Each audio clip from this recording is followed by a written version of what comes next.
continue. You're alive. We're live. Oh, Hello. it's 7 o'clock. 7 o'clock. And hello and welcome to the show. It's Thursday Night Tavern Talk with Jack and Dennis. Please stand for a pledge of allegiance and then Michael will lead us in his blessing. I pledge allegiance to the flag of the United States of America and to the republic for which it stands, one nation, under God, indivisible, with liberty and justice for all.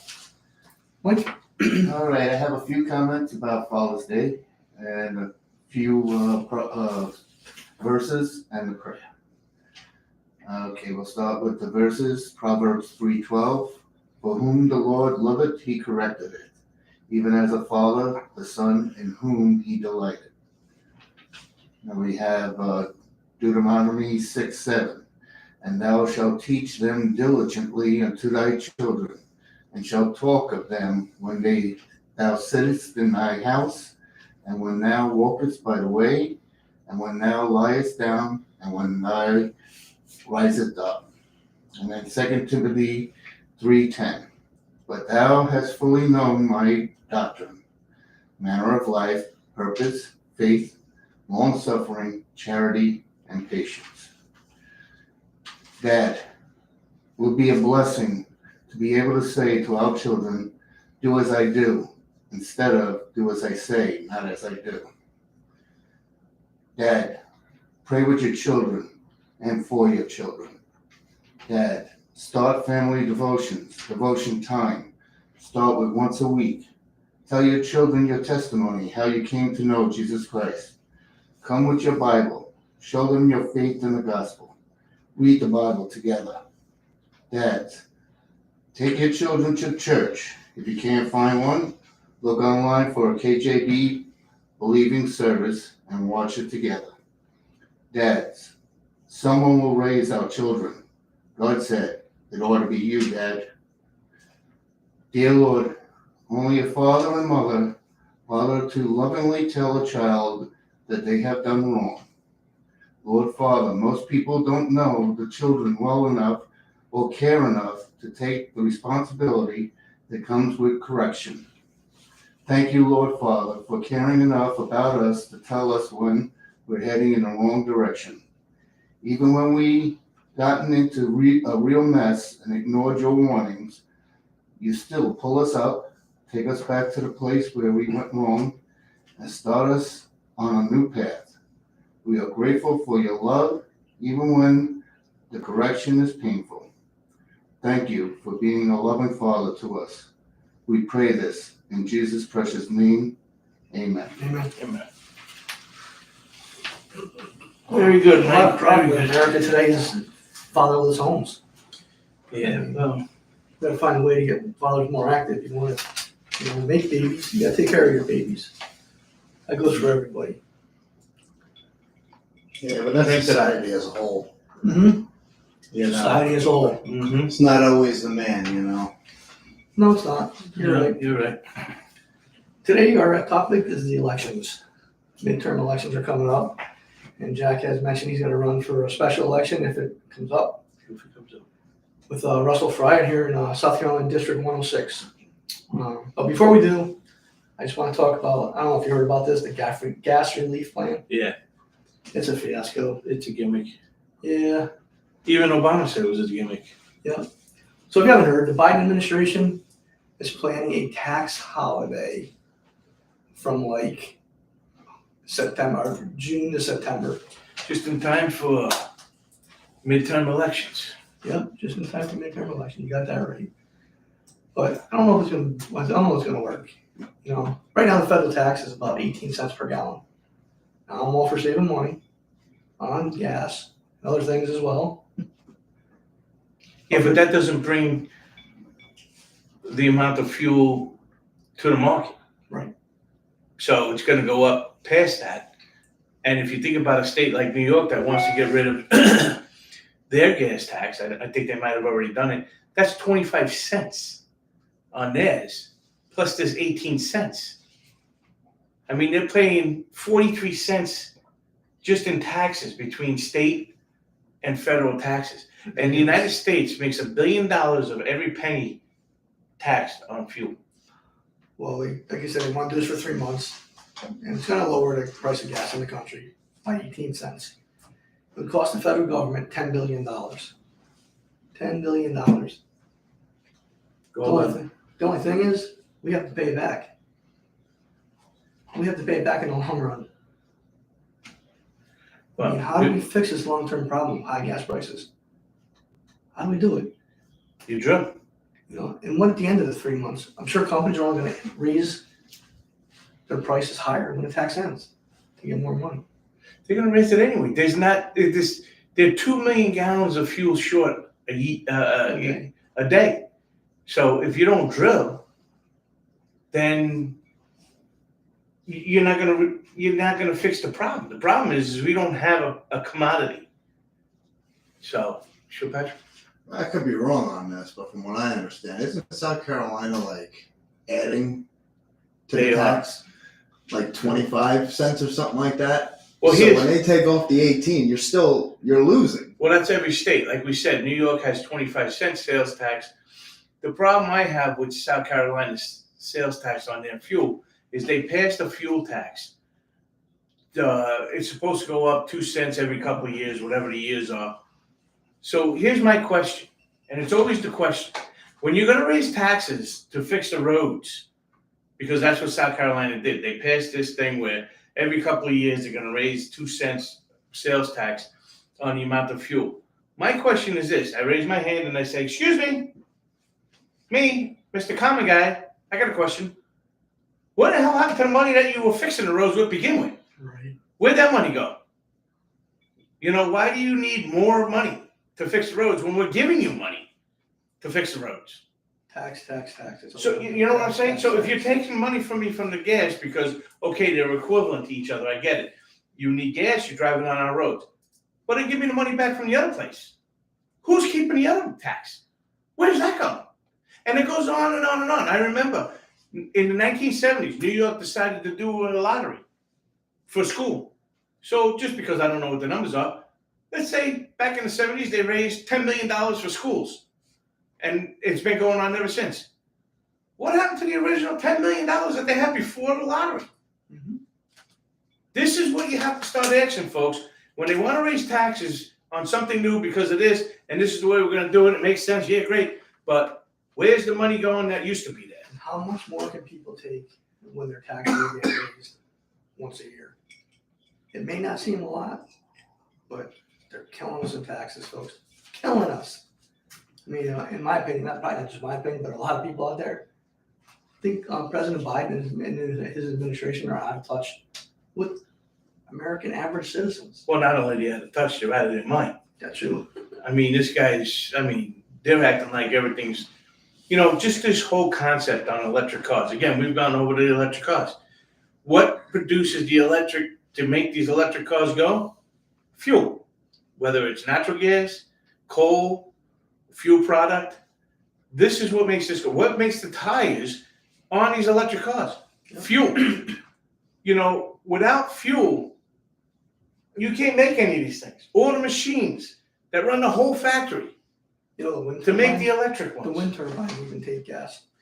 And not only but all of this stuff, the electric cars, batteries, terrible.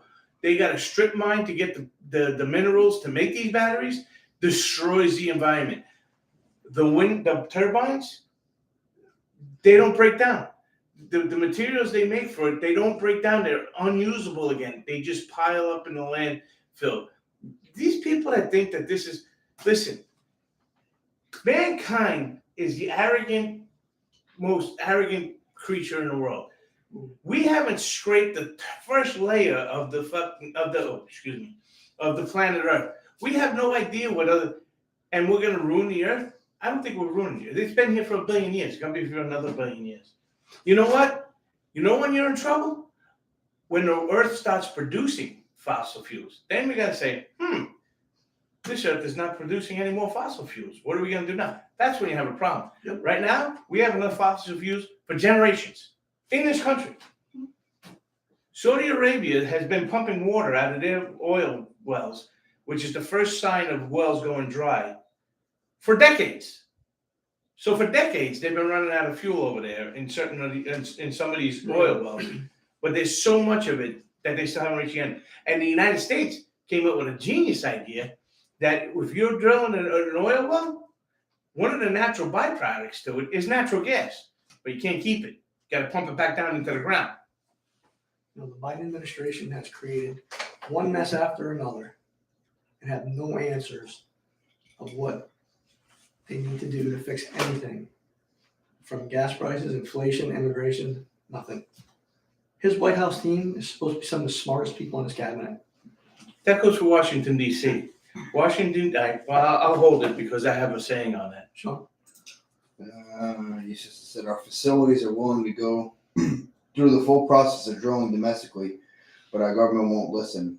And why do we keep raising the school budget? Domestic drilling is cleaner than foreign fuel. Why does the federal government even have a Department of Education? That's left to the states. I mean, if anybody doesn't know where the Federal Department of Education came, it was a deal Jimmy Carter made with the teachers unions that if they backed him, he would develop a national school. There was one, but it didn't, it was way in it was like a little closet. Hey, you guys still there? Yeah, okay, good. But when Carter got elected, he said, listen, give me the backing of all the teachers in this country. I'll make one of them. And he did. Thanks, Jimmy.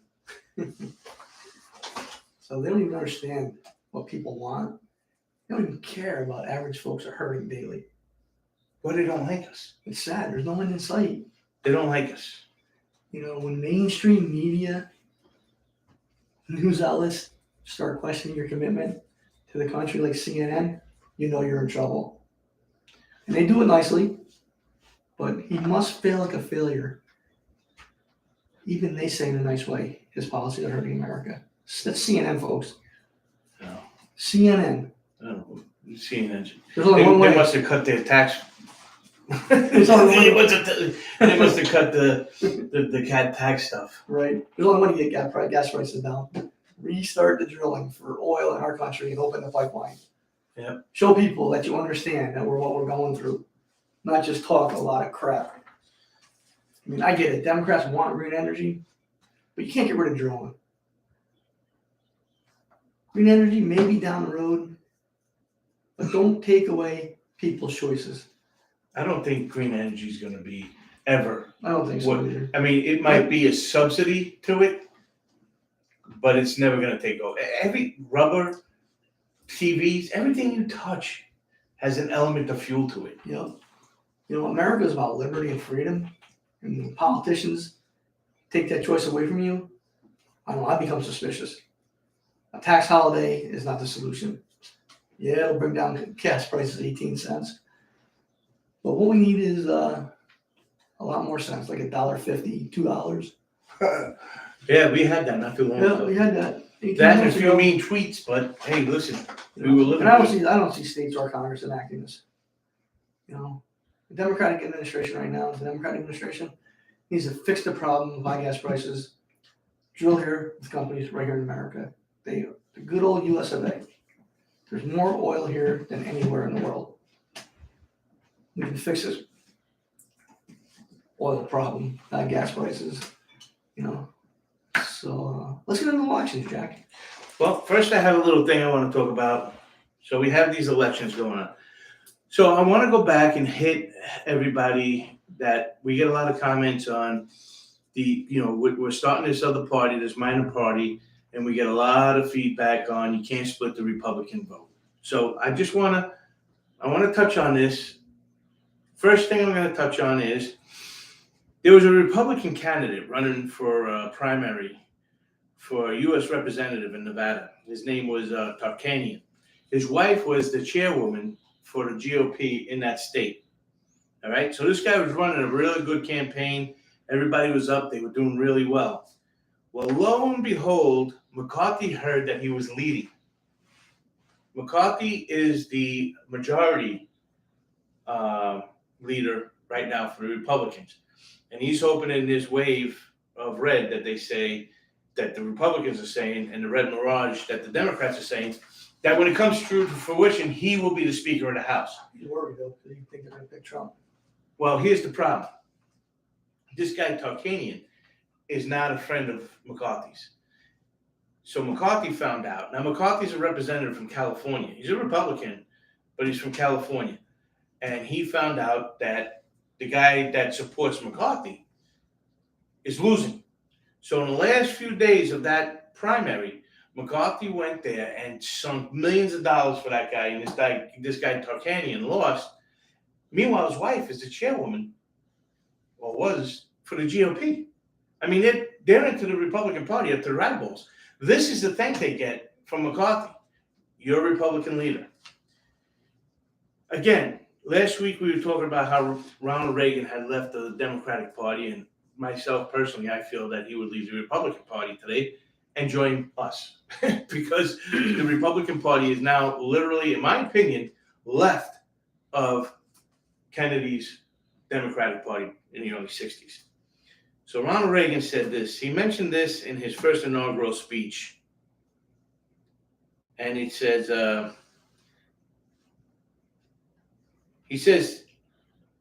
how people feel society is too complex to self-govern.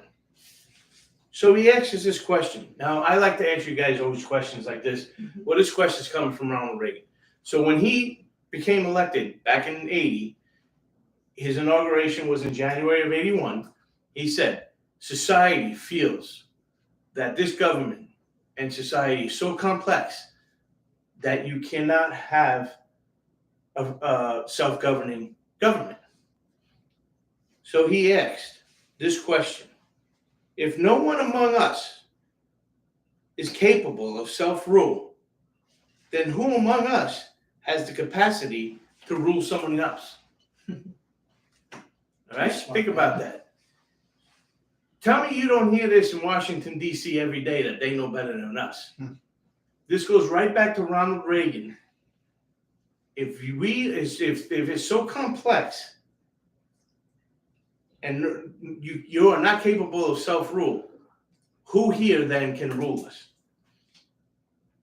He also said this, and there's a lot of hate in this country right now. It is teeming with hate. And he said, how can you love your country, but not your countrymen? Two questions to ask yourself from one of the greatest Republicans in our generation, in our lifetime. I should say our generation, but in our lifetime. Another reminder I want to say is New York primary for governor is Tuesday.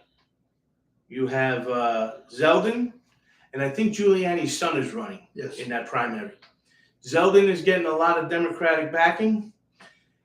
Zeldin was a representative when I was in New York, in Long Island, in my district. He did a good job for us. He's a veteran. I think he's still in the service. I think he's in the reserves. I might be wrong on that, but I think he is. And Giuliani's son, I don't know much about him. I just remember him being on his father's lap when he was trying to do press conferences, and he was annoying. But I think he's a pretty good guy now. He's grown. He's a lawyer. He's a pretty smart guy. So don't go by me.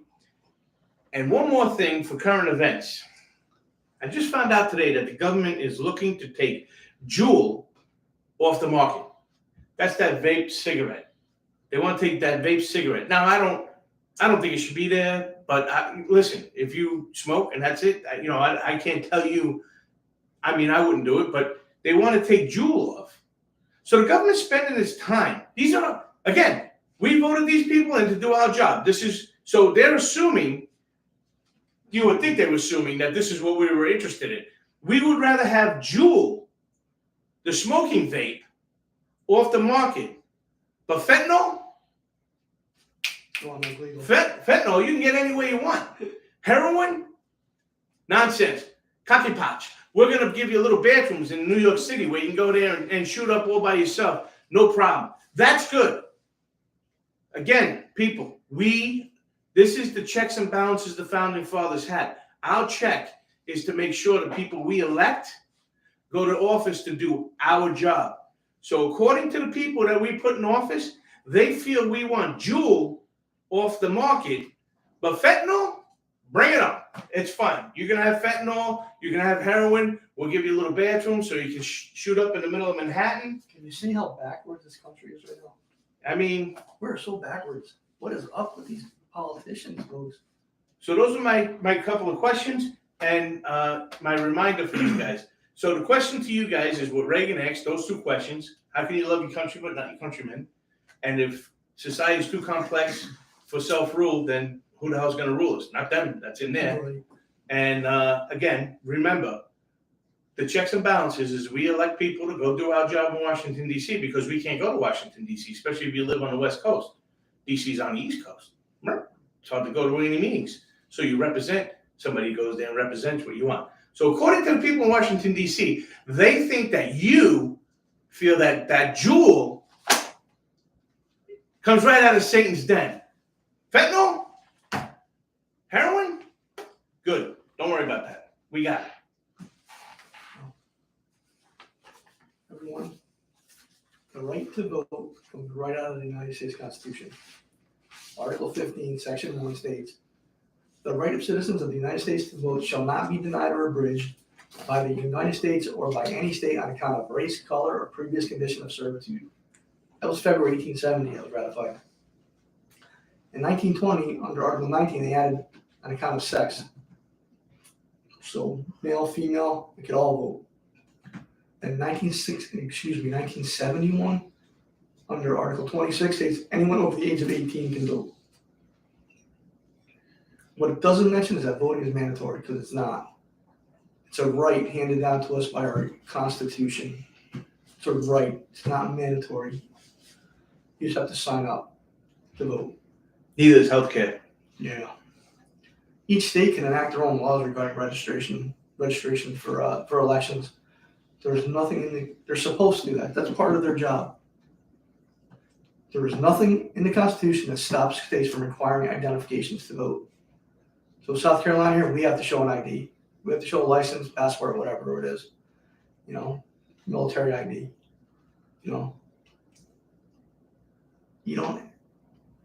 Each state is sovereign and can make their own laws. If the state doesn't want identification, they don't have to have it. It's on them. There's nothing in there to stop anything. However, each state has failed us by not stating facts about elections. No state is racist for having strict voting laws. This is what people want in their states. They want secure voting. States that don't require ID are not lax in voting laws. It's something they want. Neither one is completely wrong. In my opinion, yes, I believe we should present an ID to vote. Prevents voter fraud and ensures only one person votes in that election. You should not be allowed to vote more than once to help a candidate get elected. Mail-in voting, 5 times. yeah, mail-in voting is another disaster. Leads to ballot harvesting and more fraud to occur. If you need to cheat to be in the office you're going for, you shouldn't be there in the first place. And you should not ask voters to break laws for you, because you're a scum. It's unethical and unprofessional, and should be punished if it becomes known. See, in my opinion, we need an independent agency that handles voting. Democrat and Republicans should stay out of the voting process. They shouldn't be counting anything. An independent commission should be doing that. Yeah, but then you have the same problem as the debate commission. You could. I'm not saying it's 100% foolproof. I mean, we already know these politicians lie. Every state, every office, they all lie. They will go to whatever length to get elected. It is actually funny to freaking watch at times. I believe it's because of the money and the power they get. They want it, and they'll do anything to get it. You're right. Yep. It's a machine. When you guys bring this your platform out, it will get rid of that. Yeah. And you won't have that need to I have to have that. Yeah, we need people on board. We'll get there. I'm sure we've all heard of it, but we've all talked about campaign corruption, voter fraud. The problem won't end until we get independent voters get involved. People that aren't registered in a party but registered to vote. We have to get more people voting. That is what we're accomplishing with the Independent Constitutional Party. Although the 2020 says 160 million people voted out of 160 million eligible. That's wrong. Yeah, well, I don't know that. that's their numbers, not ours. That's politician math. Yeah, that's corruption. True. What we need is independent voters as well as all registered voters of any political party. That we need a new vision for America. More and more people are choosing an independent party over any party. They're constitutionalists, understand that we the people own this government, not the clowns and tyrants we currently have. And we have a lot of them. Country over party, and we all win. Remember, it is our duty to vote in elections, all elections, federal, state, county, town, municipal, whatever. Not mandatory, but our right. Do your part, vote, and make an example out of candidates who choose party over people. Jack? Hold on a minute. Okay, I'll write that in a minute. So, getting back to elections, I'm going to talk about the one that I may be involved in. So we have a state legislator, Russell Fry, is running for to be a U.S. representative 7th Congressional District here in South Carolina. for South Carolina. So if he wins, and it looks like he's going to win, he won the primary against Tom Rice, which is, again, he's better than Tom Rice, but the lesser of two evils is never right either. So if he does win, I'm going to try and run under the Independent Constitutional Party. And that's what all of this is about. I don't know if I but I got this folder, and this is just the beginning. I got my list is starting to grow on things I got to do. We got to get in touch with people I know, clubs. I got to get a treasurer. Maybe Dennis will do that. I got to get voter registration. I got to get a list of that. I want to get the list of people that voted in the last two elections, not that are just registered for vote. I want to get both of them because I want to get the list of people that voted, if I can. Again, we're going to keep you up to date on this and let you know where I'm at. If anybody decides to run in their own state for certain things, like Dennis said, every state has their own laws, so these may not affect you directly, but they're going to be close to what you have to do. So I'm going to get 2 years of, I'm going to try and see if I can get a list for 2 years of people who voted for the last two elections that were held in South Carolina, and the list of registered voters, because I need to get 5% of registered voters. I have to get them to sign. I need to get a petition. So we need about 2,500 signatures. Right. So I got this here, South Carolina State Legislation Special Elections. I got the thing. And the first one is if there's a vacancy in South Carolina legislature, the presiding officer of the chamber in which the vacancy happens must call for a special election. Okay, so I don't think that's going to happen if Fry wins in November. I don't think that would happen until later on in December, maybe January, when he's getting ready to swear in into Washington, D.C. So if a candidate plans to get nomination to a political party, I don't have to worry about that. I'm not in a political party. We got our own. So that means that a candidate who plans to seek a nomination via petition, that's what I'm going to do. So all the signatures must be submitted to the appropriate filing officer no later than 60 days before the election. All signatures must be verified by the filing officer no later than 45 days before the election. So I don't have to worry about a primary because I'm not going to be primary unless somebody joins this party and decides I'm a big fat dummy and I shouldn't run for this spot. Then we'll have a primary. Dennis might. Mike, you want to? No, thanks. No? Okay. Jack? Why not? All right. Sure, Patrick? No. No, okay. So I shouldn't have the primary anyway. So that's what I got to start off with. So I got to get the list of people that voted for the last two elections in this district, which is District 106 for state legislator. get the list of every registered voter in District 106. All right, so I got to get that, and then I got to work on getting 5% of whatever the registered voters are, and then we have to start fundraising and getting the word out about this party. And so I have to get myself certain laws of South Carolina that are going on, like this sales tax on gasoline. All right, that's fine. I don't mind paying my forward way, but where's the other money go? Who's getting that? What social program's getting that now? And here's the thing, because this happens quite a bit. Some of the numbers for outside, there were 848 state legislative special elections that took place from 2010 to 2021. South Carolina had 33 special elections during the same time period. So 848 of them. So these are the little elections that we're talking to you guys about.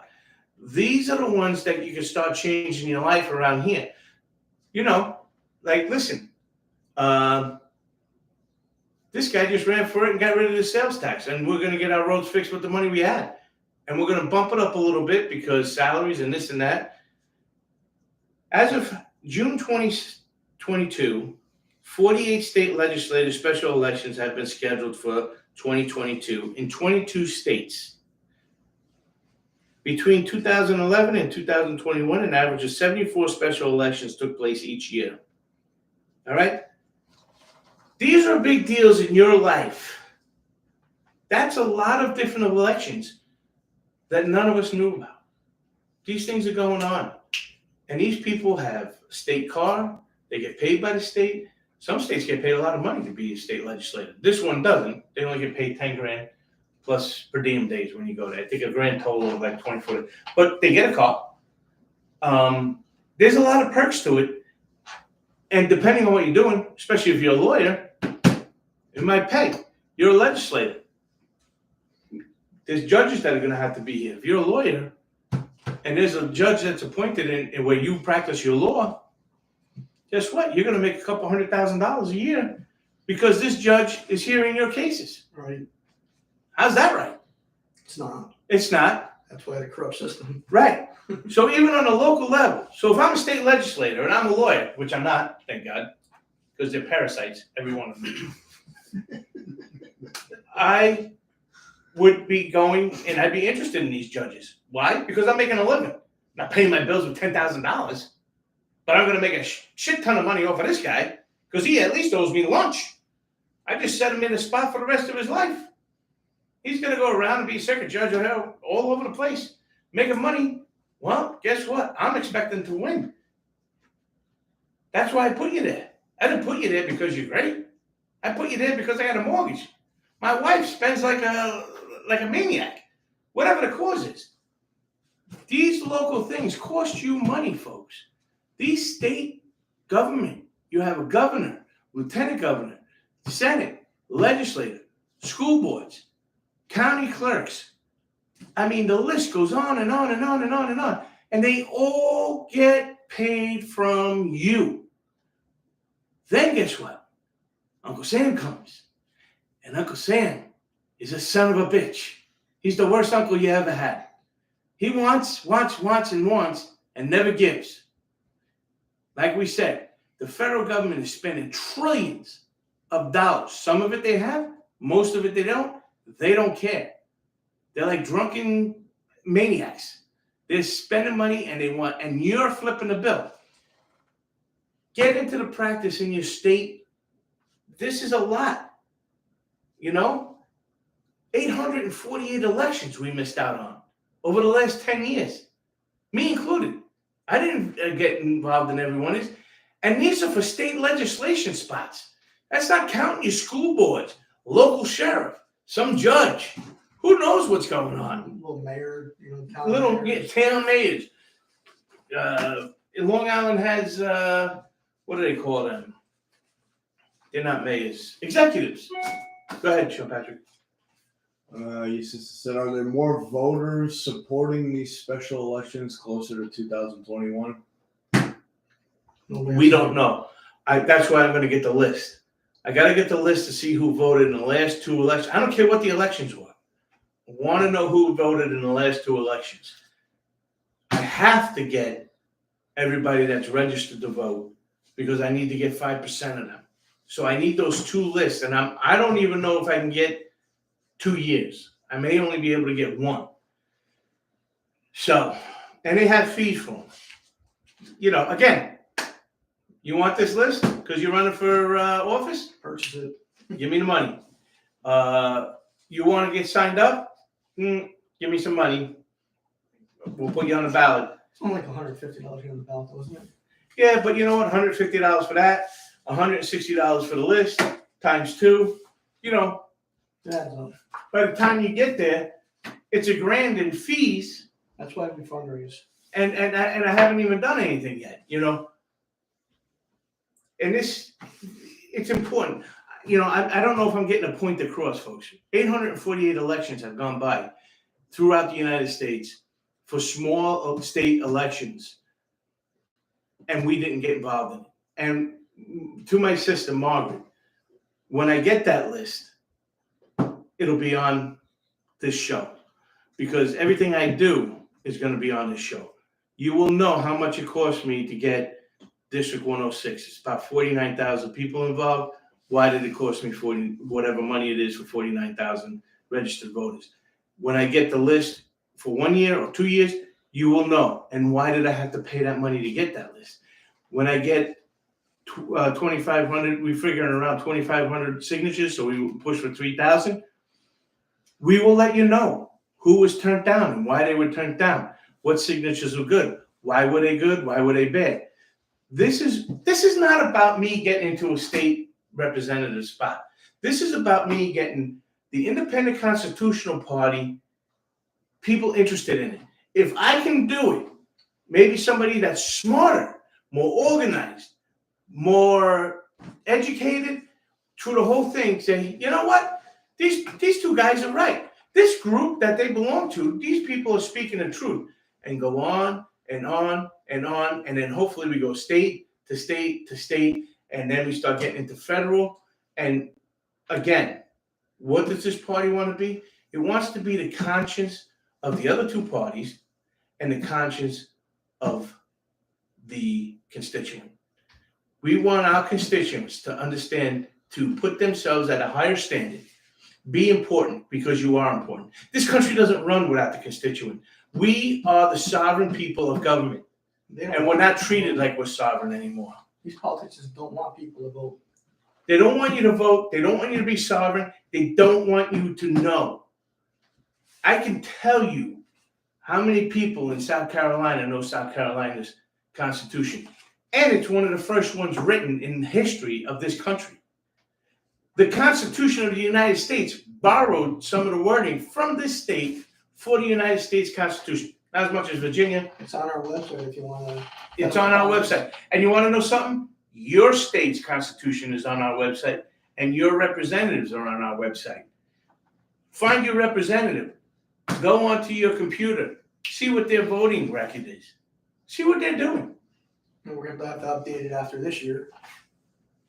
But it's on there for everyone to look at. The Constitution's on there.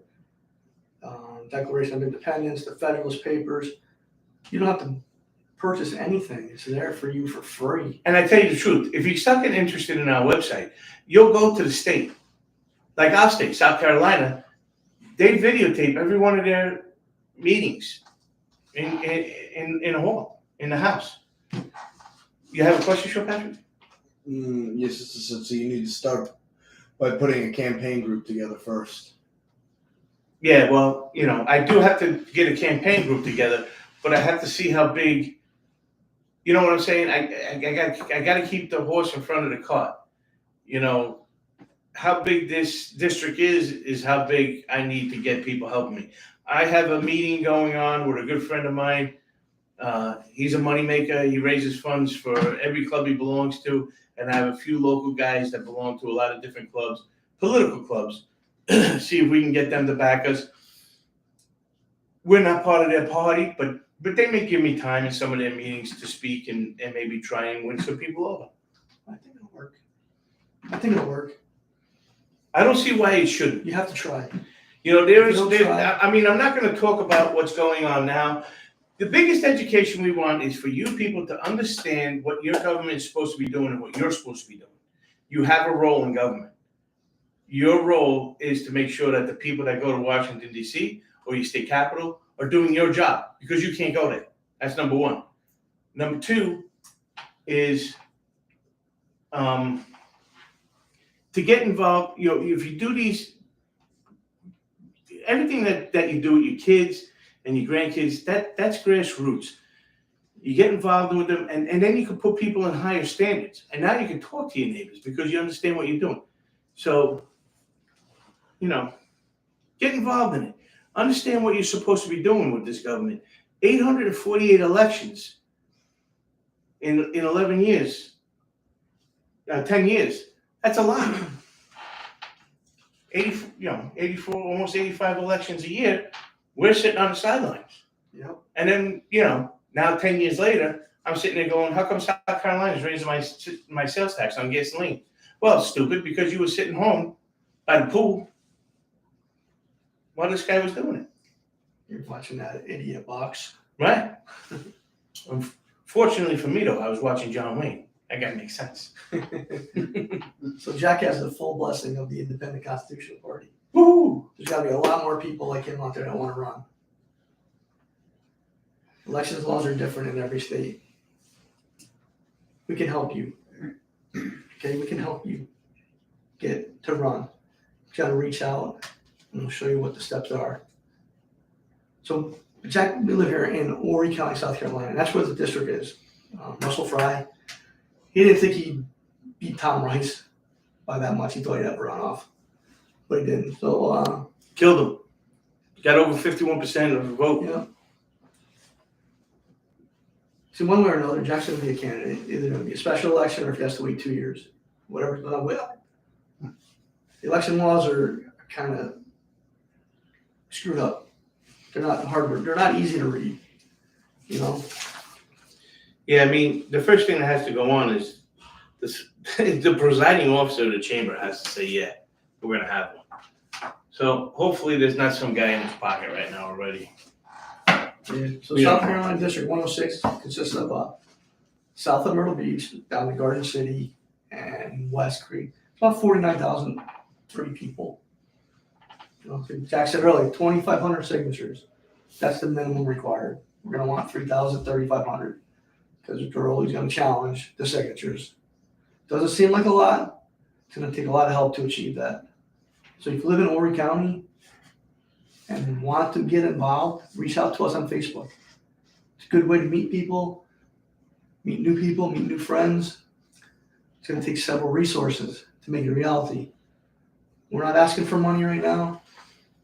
We're asking for is just listen to what we have to say. Listen to what Jack has to say. He makes more sense than Republicans, and he makes more sense than Democrats. Just give him a chance. I myself have run previously, and believe me, it takes tons of volunteers. Don't try to do it alone. You know? So we need someone committed to be a candidate, and people need to see that. And Jack is that candidate. Like I said, our goal is to get other people in their states and hometown to run. Don't believe what these politicians are saying if you think you can do it better. Run. You may beat them, you may not. But with that one special election in New Jersey where the guy won on, it was in Jersey, right? $167. $167 he spent on an election. He still got a 20-year incumbent. So it can be done. With social media today, it can be done. That was a state senator spot. Right. I think it was New Jersey. It was definitely New Jersey. So we're looking for those folks who have had enough and feel they can do better than the person that represents them. We cannot change politics in this country without your help. We all know this country's going the wrong way. Be part of the solution, not the problem. We can't hear complaints anymore without solutions. Complaining gets us nowhere. Solution gives us an answer. The Independent Constitutional Party is that solution.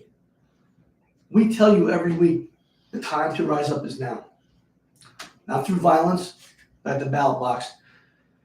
And we believe the solution is to elect independent candidates who love this country and are not loyal to a failing party. These two major parties, Republican and Democrat parties, are failing us every day. We can't have this anymore. So it's just about closing time. You have any more? All I want to do is this. This is what we've been saying. I don't have an education. All right? I got a high school degree. Not going to tell anybody how I got that.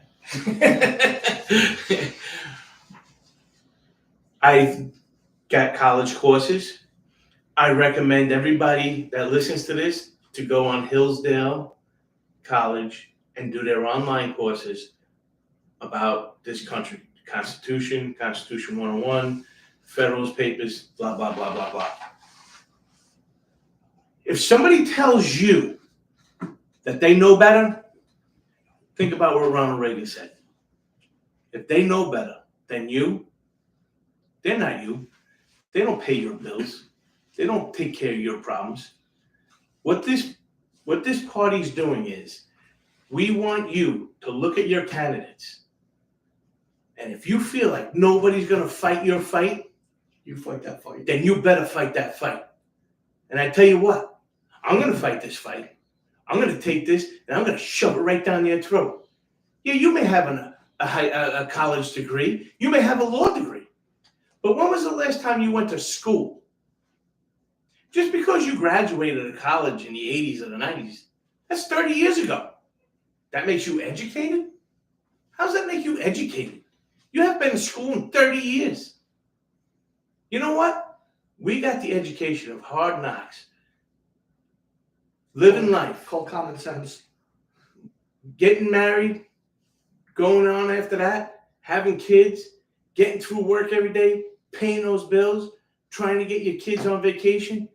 You know. You know what you know. You know that, you know what? The people I put into office are not taking care of me. Start fighting this fight. Start standing up for yourself. Start telling these guys you don't know better. They don't know better. They lie to you. And the only reason why they get away with it is because they know we don't know the Constitution. Know what this country was founded on. Know what they're allowed to do. And I tell you what, if you can't go and run and fight this fight, you fight this fight the other way, like we said last week. You go to these meetings. When you see somebody running, you ask them the question that you need to be taken care of. And I'll bet you dollar to donuts, as God made little green apples, they will not answer those hard questions. And when they don't answer that question, you hit the table and you say, this person is running to do my job at the state building, and you will not answer the question for this, what I need. How many other people in this room need the same thing I need? That person will get very small. And that person is going to realize that he is not better than you. They are not smarter than you. And they're not more qualified than you. The only thing they are is more arrogant. And they should piss you off. Anytime you go, you throw these barriers in front of them. Make it hard for them to go run for office. Act like you are hiring somebody to do your job, because you are. You're hiring this person to do your job in the state building or in Washington, D.C. Make them do your job.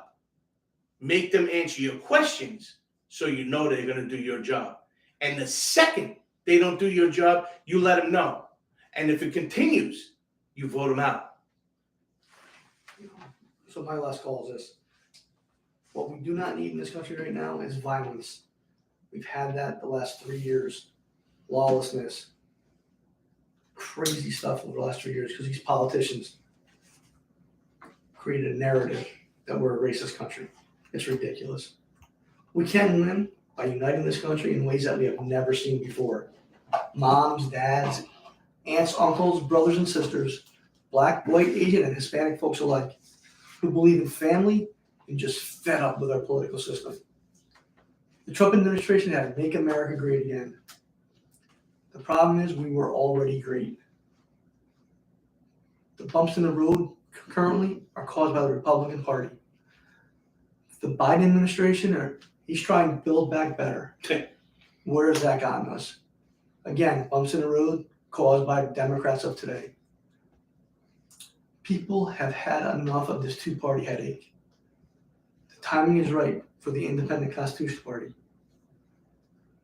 We know there are dedicated people out there that can help get this off the ground. Jack and I will be part of this party. We'll be involved as long as God wants us to lead.